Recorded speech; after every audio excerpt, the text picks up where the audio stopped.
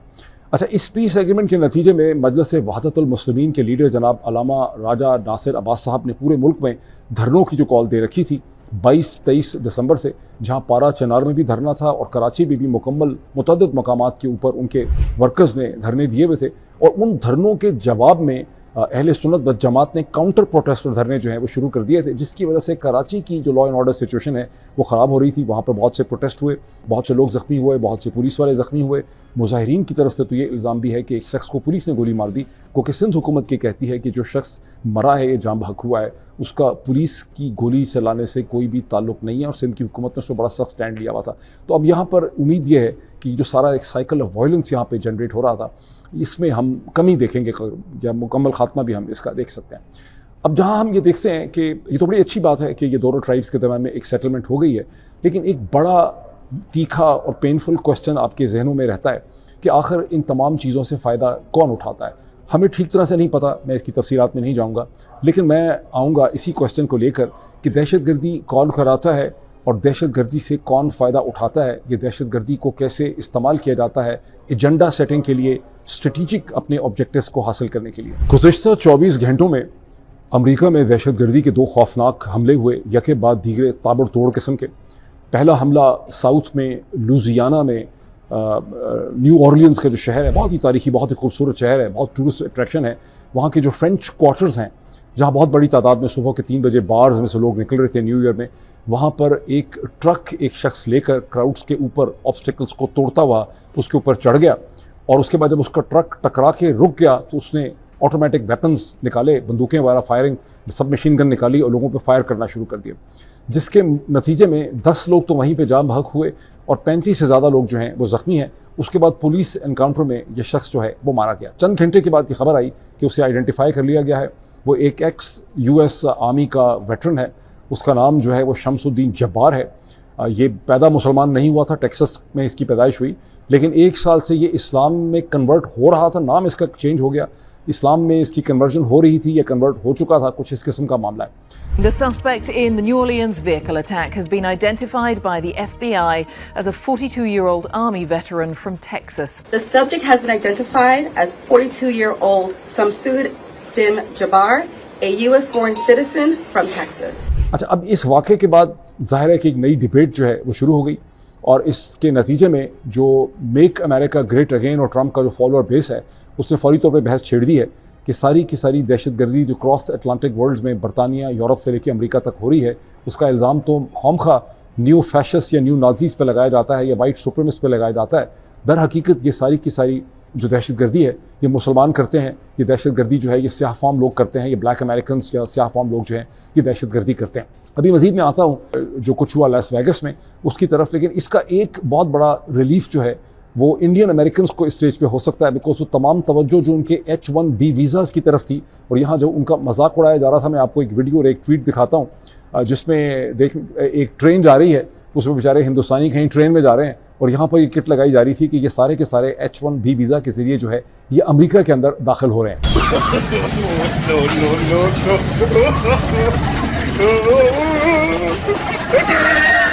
सो हिंदुस्तानी American जो हैं, जो इंडियन अमेरिकन हैं, उनके लिए इसमें रिलीफ का पॉइंट ये है कि वो तमाम तर फोकस जो उनके H-1B वीज़ाज़ की तरफ था वो अब शिफ्ट हो रहा है, बहुत तेज़ी से बल्कि शिफ्ट हो गया है दहशतगर्दी की तरफ, मुसलमानों की तरफ, ब्लैक अमेरिकन की तरफ और इमिग्रेंट्स की तरफ। इसी कॉन्टेक्स्ट के अंदर आप देखते हैं कि ईलॉन मस्क का एक रेंटेड जो साइबर ट्रक है उसे इस्तेमाल किया गया दहशतगर्दी के एक खौफनाक हमले के लिए,